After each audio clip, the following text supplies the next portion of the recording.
Namasabhabhyah.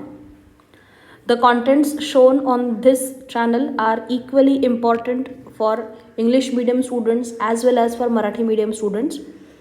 या चॅनलवर दाखवण्यात येणारा कॉन्टेंट मराठी माध्यम आणि इंग्रजी माध्यम या दोन्हीच्या विद्यार्थ्यांसाठी अत्यंत उपयुक्त आहे.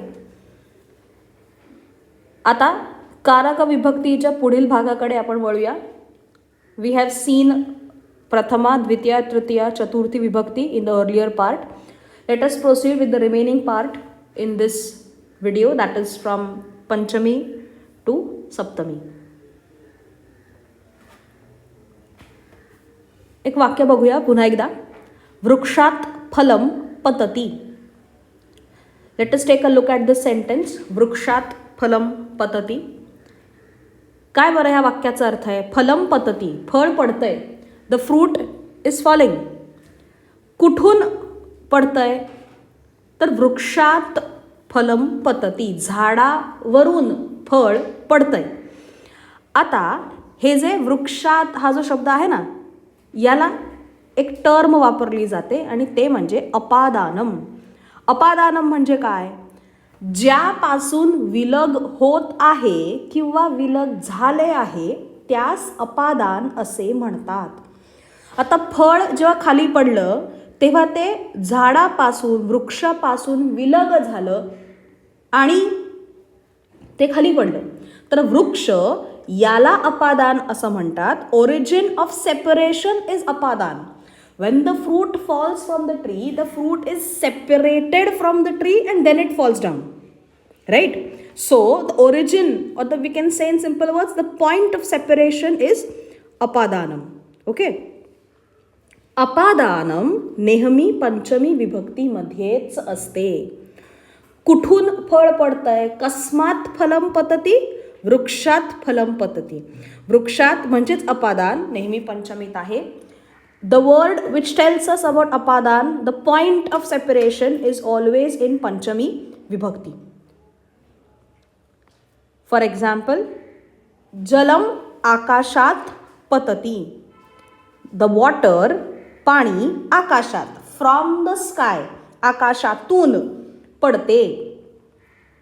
तर आकाशात काय झालं? इथे आकाशात झालेलं आहे अपादान. कुठून पाणी पडतंय? तर आकाशातून पाणी पडतंय. म्हणजेच ते पाणी आकाशापासून विलग झालं आणि ते जमिनीवर पडलं. बरोबर?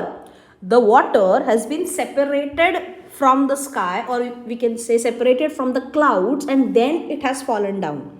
सो आकाशात being the point of separation, the origin of separation is in Panchami Vibhakti. Right? Let's proceed. छात्रः पाठशालायाः गृहम् आगच्छति. छात्रः गृहम् आगच्छति. The student comes home. छात्र विद्यार्थी घरी आला. आता अर्थात पुढचा प्रश्न आपण विचारणार, कुठून घरी आला? शाळेतून घरी आला. पाठशालायाः. कस्याः गृहम् आगच्छति. आता इथे कस्याः का बरं विचारलं जाणार? कस्मात का नाही बरं विचारणार? कारण पाठशाला हा स्त्रीलिंग शब्द असल्या कारणाने आपण तिथे कस्मात वापरू शकत नाही. आपल्याला तिथे कस्याः हेच वापरावं लागणार. सो छात्रः कस्याः गृहम् आगच्छति? पाठशालायाः. म्हणजेच तो पाठशालेतून वेगळा झाला, विलग झाला, म्हणून तो घरी येऊ शकला. The student is separated from the school the moment he leaves the school and then he comes home. So pathashalayaha is going to be apadan and that's going to be in Panchami Vibhakti. Right? Now next we have Tejasah pustakalayat pustakani anayati. Tejas pustakalayat pustakani anayati. Tejas kasmat pustakani anayati. From where does he brings the books? He brings the book from the library. Right? Now when he is carrying the books from the library to his home, so books are being separated from the library, from the pustakalaya. Right? That's the reason pustakalayat is in Panchami Vibhakti. Tejas जेव्हा ग्रंथालयातून पुस्तकं घेईल आणि घरी येईल तेव्हा आपण म्हणणार की पुस्तकालयातून पुस्तकं आणली. म्हणजेच त्या पुस्तकांचं काय झालं, ती त्या पुस्तकालयापासून विलग झाली, म्हणून पुस्तकालयाची पंचमी विभक्ती आहे, म्हणजेच अपादानम इथे झालेलं आहे. राईट. आता पुढे बघूया. अर्णवः नद्याः गृहं गच्छति. अर्णव नदीवरून घरी आला. कस्याः गृहं गच्छति, कुठून घरी आला तो, तर तो नदीवरून घरी आला, म्हणजेच तो नदीपासून विलग झाला, तेव्हाच तो घरी येऊ शकला. बरोबर. When Arnava will be leaving from the river, when he will be separating from the river, only then he can reach home. So Nadyaha here becomes the अपादान. विलग होण्याचे ठिकाण काय, तर नदी, म्हणून नद्याहा म्हणजेच पंचमी विभक्ती इथे झालेली आहे. ठीक आहे. तर मी असं गृहीत धरते की अपादानम म्हणजे विलग ज्यापासून होत आहे त्याला अपादान असं म्हणतात. Origin of separation, point of separation is an apadan and that's always in Panchami विभक्ती. हे तुमच्या लक्षात आलेलं असेल. I assume this is understood by all of us. Let's proceed with the next part. Next we have रामस्य पुत्रः कुशः अस्ति. आता काय बरं हा वाक्याचा अर्थ आहे. रामस्य पुत्र, पुत्र मुलगा, कोणाचा मुलगा, तर रामाचा मुलगा कोण आहे, कुशः अस्ति म्हणजे आहे. रामाचा मुलगा जो आहे तो कुशः आहे असा या वाक्याचा अर्थ झाला. बरोबर. आता कोणाच्या मुलाबद्दल बोलतोय आपण, whose son are we talking about. We say the son of Ram is Kush. आता सन ऑफ राम म्हणा, रामाचा मुलगा म्हणा, यामध्ये काय कळतंय आपल्याला, तर संबंध कळतोय, दोन व्यक्तींमधलं नातं कळतंय. We understand a relationship between two people. The son of Ram, रामाचा पुत्र, म्हणजे काय म्हणायचं यामध्ये, कोणतीही व्यक्ती, वस्तू किंवा स्थळ यांचा एकमेकांशी परस्पर संबंध असतो, तेव्हा तो संबंध दर्शवण्यासाठी षष्ठी विभक्तीचा प्रयोग केला जातो. कोणत्या विभक्तीचा प्रयोग केला जातो, षष्ठी विभक्तीचा प्रयोग केला जातो. Son of Ram. So here there is a relation of a father and a son. So relation are told by षष्ठी विभक्ती. रिलेशनशिप किंवा संबंध याच्या बरोबरीने एखादी वस्तू माझी आहे हे दाखवण्यासाठी सुद्धा षष्ठी विभक्तीचा वापर केला जातो. उदाहरणार्थ ही वही माझी आहे, ही पाठशाला माझी आहे. तर हे जे माझं दाखवायचं आहे, मम, एषा मम पाठशाला, मम म्हणजे माझं, त्यामुळे हे सुद्धा दाखवण्यासाठी षष्ठी विभक्तीचा वापर केला जातो. Relation and possession are told by षष्ठी विभक्ती. सो विथ दिस आपण असं म्हणतो की रामस्य हा जो शब्द आहे यामधून आपल्याला संबंध कळतोय, आणि हा जो संबंध आहे तो नेहमीच षष्ठी विभक्तीमध्ये दाखवला जातो. The relation and possession are always and always told in षष्ठी विभक्ती. Right? Let's proceed. महाभारतस्य कविः व्यासः. महाभारताचे कवी, द पोएट ऑफ महाभारत. आता कशाबद्दल आपण हे सगळं बोलतोय, तर महाभारताच्या बद्दल बोलतोय, म्हणून महाभारतस्य हा झाला संबंध, आणि तो शब्द कायम आणि कायम षष्ठीतच असणार आहे. महाभारताचे कवी व्यास आहेत. पुढे बघा. श्री गणेशः विद्यायाः देवता. Shri Ganesh is the deity, is the lord of knowledge. Shri Ganesh विद्येची देवता आहेत. सो विद्यायाः हा शब्द म्हणजे संबंध, आणि संबंध म्हणजेच तो शब्द असणार आहे षष्ठी विभक्तीमध्ये. Always remember, संबंध is always told in Shashthi. Next sentence, एषा मम कूपी अस्ति. मी मगाशी सांगितल्याप्रमाणे एखादी वस्तू माझी आहे हे सांगायचं असेल तर आपण षष्ठीचाच वापर करतो. एषा मम कूपी. This bottle belongs to me. Whenever it comes to any kind of relation, any kind of possession, we always remember षष्ठी विभक्ती. राईट.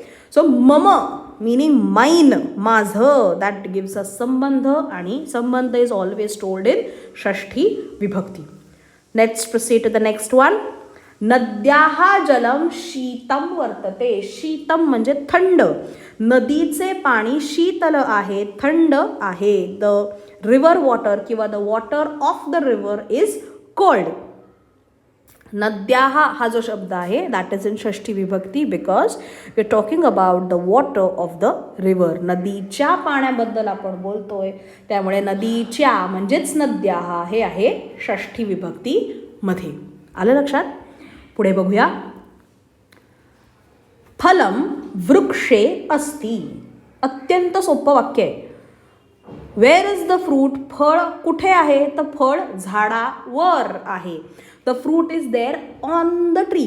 आता जेव्हा आपण एखाद्या गोष्टीला, एखाद्या वाक्याला प्रश्न विचारतो, कुठे आहे, त्या कुठेचं जे उत्तर आपल्याला मिळतं, whenever we ask a question as where to any verb, the answer which we get to the question asked त्याला म्हणतात अधिकरण.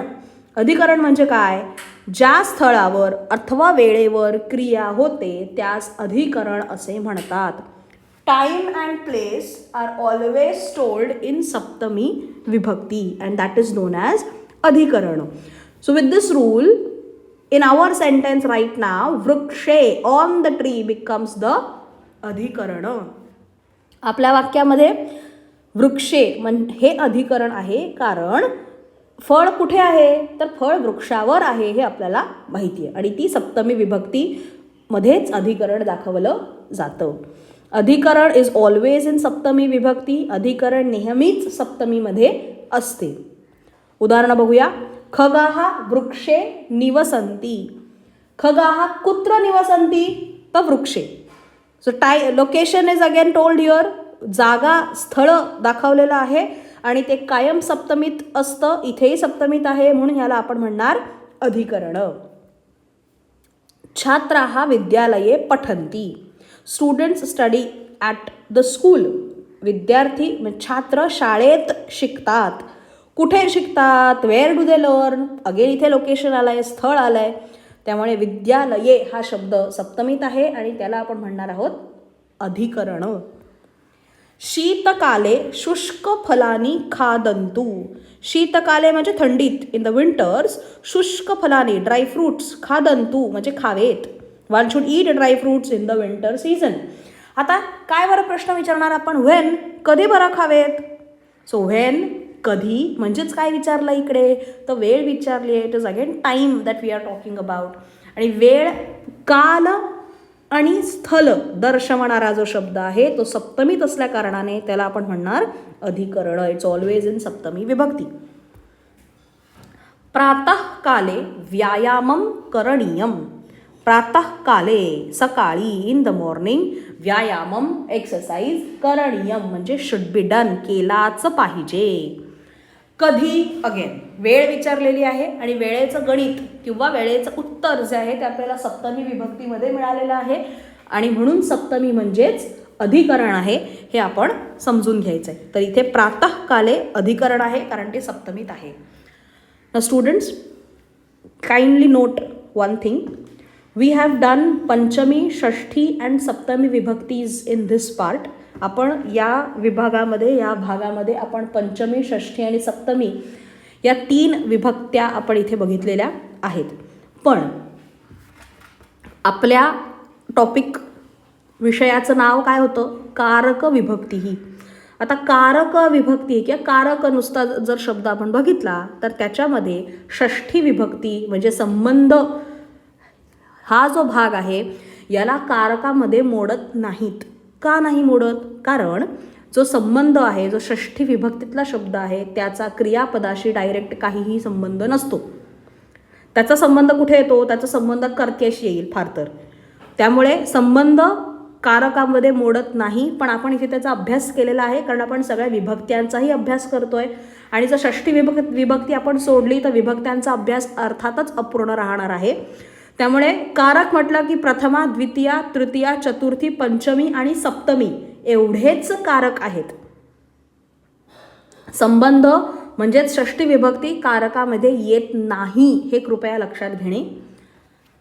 वी हॅव डन द षष्टी विभक्ती part in here. We have done the sambandha part, relation, possession here, but do remember shashti vibhakti or the sambandha does not come under the heading of karaka. Karaka are only 6 and they are prathama, dvitiya, tritiya, chaturthi, panchami and saptami. Shashti vibhakti, sambandha, we have studied it for our reference in the sense it doesn't come under the karaka part, but since we are learning vibhaktis also, we have studied the same, and that's the reason I am telling you shashti vibhakti or karaka, shashti vibhakti or sambandha does not come under the list of karaka.